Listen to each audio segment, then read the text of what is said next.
win the conference this year by people here. There's been kind of a long and bad history of the media members picking USC to win over the past like 10 years and USC not winning it. Right. How are you guys approaching expectations this year, and do you think this is the year that you guys do prove us right? You know, right now we're just focused on, training camp in Western Michigan, but, at the same time, I think expectations that anyone from the outside has of us, I think our expectations are always going to be higher. So I think that's something that's special about our team, and we're always going to have higher expectations than anyone else. What did you learn from last year to prepare you for this coming season? Yeah, I learned a lot. For example, how to deal with media. How to deal with on-the-field situations, good or bad. So I've learned a lot, and there's always more room to grow, and I'm going to continue to learn as the season goes on. Can you walk us through how you started into football? Because it was kind of What do you mean, just as a kid? Yeah. I actually started playing tackle football in 3rd grade. I wasn't always playing quarterback though. Yeah, I was playing some linebackers, some tight ends. So I was always kind of bouncing around positions, but found myself as a quarterback pretty much in 8th grade. That's when I kind of knew. And then freshman year, I played linebacker. Sophomore year, I played receiver and linebacker, and then transitioned into quarterback late in the year when our senior went down. And so that's when I kind of started to, find my niche there. Because early on, teams were recruiting you at other positions. Was that Yeah, a little bit, a little bit, not too much. Is Clay any different year 2 or year 2.5, whatever it is now, than when he started? Yeah, it's funny listening to him right now. He doesn't sound any different than when he was recruiting me, when he was the quarterback coach, offensive coordinator.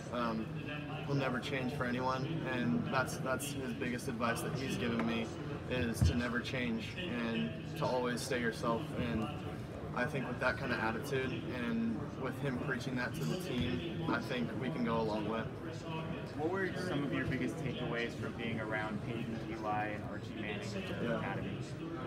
Yeah, I mean, I took away a lot of things, but I think the biggest takeaway there was probably the way they treated people off the field and the way they carried themselves off the field. They have every right to, to be, act like a guy, and they act like normal guys, and they treat everyone with respect, and I think there's something to be said for that.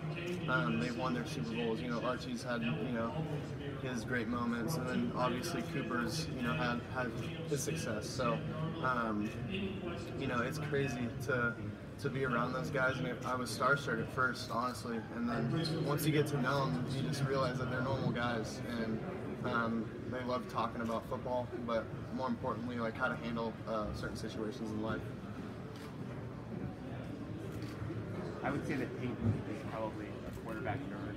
Oh yeah. Called himself that. Would you say that you're that way too? Do you study other quarterbacks, their tendencies and so forth? Yeah, I'm definitely a quarterback nerd. I love playing the position. I love studying the position. Definitely look, for advice anywhere I can get it. So yeah, I have a blast with it, and it's always been fun for me.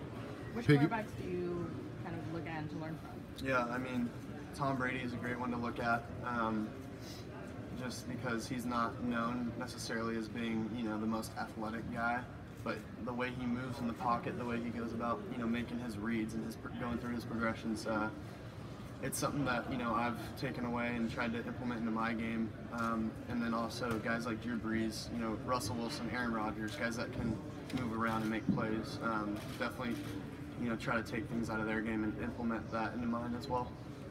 How has working out with Jordan Palmer helped your game in the offseason? Yeah, we've been working a lot on their release, on making it a little bit tighter. But, we've made sure that, during spring ball and during fall camp going into season, not to focus on that. Focus more on, getting the timing down for receivers and all that kind of stuff. So we've been working on little mechanical things, and then obviously getting better in the film room. That's always been a priority of mine. You were the starter at the beginning of last season, and now people are talking about possibly number 1 pick in the NFL draft of the year. What has this year been like for you, just in your own mind as you go through it? Yeah, I mean, like I said, I've grown in many ways, and learning how to handle that it's been amazing, and it's been a journey. But at the same time, with individual success, or with team success. Sorry, comes individual success, and I'm not naive to that. So we have to do well as a team.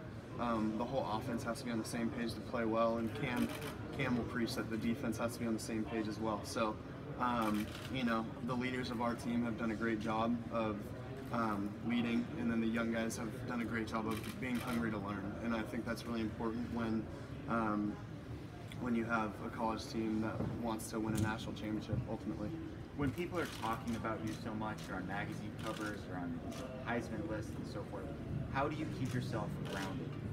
Yeah, I think the best way to do that is to have a close group of friends and a close family as well, and really communicating with them, being able to share, how just simply asking them questions like, how was your day? And, just being genuine with them, them asking you, stuff like that. So you can just talk about normal stuff, kind of feel like, a normal person. You never want to lose that. And I think the moment you lose, your connection with your family and your close friends, that's the moment you kind of lose yourself. Have you discovered a secret weapon yet on the offense that we don't know about? You guys know about Rojo, right? Ronald Jones. He's a great player. That's the one thing, is we're looking to have a balanced attack this year, just like last year. If we can run the ball, we're going to have success throwing it. So that's one thing that we want to do, just like last year. But we have a ton of new weapons that you guys are going to see. So a lot of new names that you guys are going to have to get used to. So it'll be fun throwing to those guys and watching them play on Saturdays. How did overcoming a serious injury when you're in high school help you now? Yeah, I think going through that adversity early in my football career definitely helped me out to go through any adversity that I go through now. That definitely helped.